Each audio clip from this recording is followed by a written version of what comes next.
Салам Алла Таалага ушул Алла Тааланын көрүүсү субали руя деп коет. Көрүүсүн сураганы жана Бани Исраилдин музоого сыйынгандары, сыйынып калгандары алардын тообасын албетте кабыл кылыш үчүн фактулу анфусакум деп айтылган. Өзүңөрдү өлтүрмөйүнчө деп ошо бир таңда 70 000 ушул бири-бирин өлтүрүшкөн. Ошондон кийин анан Алла субханаху ва таала булардын тообасын кабыл кылган туугандар. Мынандай ушундай булардын башына ушундай жаман иштер келген амалдарынын бузулганын себебинен. Ушул окуяны Алла субханаху ва таала Кур'ани Каримде айтып, Мухаммад алейхиссаламдын үммөтүнө насаат кылып атат. Силер дагы пайгамбарыңарды какшатпагыла, силер дагы пайгамбарыңарды таштабагыла, силер дагы пайгамбардын өкүмүнө каршы чыкпагыла, силер дагы пайгамбар алып келген аманатын бекем кармагыла, бекем карма, жакшы амал кыла депчи. Анткени ар доордо пайгамбарлардын артынан ээрчигендер алар ийгиликте болгон, куткарылган. Ал эми пайгамбарларга каршы чыккандардын Алла Таалам акыбетин бактысыздык менен бүтүргөн.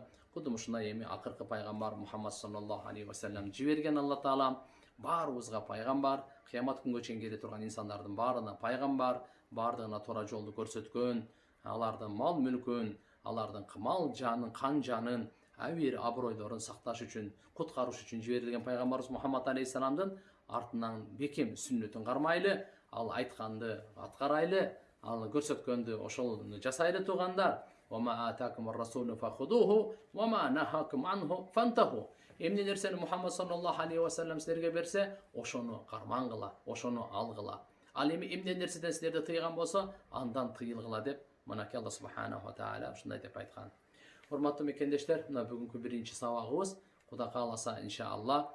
Албетте мына суроо жоопко азыр мен ойлойм кичи мүмкүнчүлүктөр бизге түзүлбөй калды. Буюрса иншалла силерден да суроолорду күтөбүз дагы. Анан мынакей суроолорго иншалла жооп беребиз. Азыр кичине бошоп калдык. Анча-мынча мына Нарындагы, өткөндөгү Оштогу жана Жалал Абаддагы ушу суроолорго жооп берилбей калган эле. Ошол жооп Кудай кааласа мына эртең бүрсү күндөрү ниет кылып турабыз. Иншалла сиздердин сурооңуздарга да жооп беребиз. Да кошумча кандай суроолор болсо, аларга да жооп бергенге иншалла аракет кылабыз. Буюрса иншалла мынакей азыр эми сабакты акырын баштап алдык онлайн менен. Буюрса эми дуа кылып туруңуздар. Ар биринчи, 4-күнү күнү Кудай кааласа Курандын кыссалары, окуялары ушул тууралуу сабак болот жана анын аягындан кийин суроо жоопторуңарга иншалла суроолор жооп берилет. Ушундай бир сабак кылып турабыз. Алла таалам баарыңыздарды эки дүйнөдө бактылуу кылсын. Курандын окуялары менен, аяттары менен жүрөктөрүбүздү, кабырларыбызды Аллахым нурласын.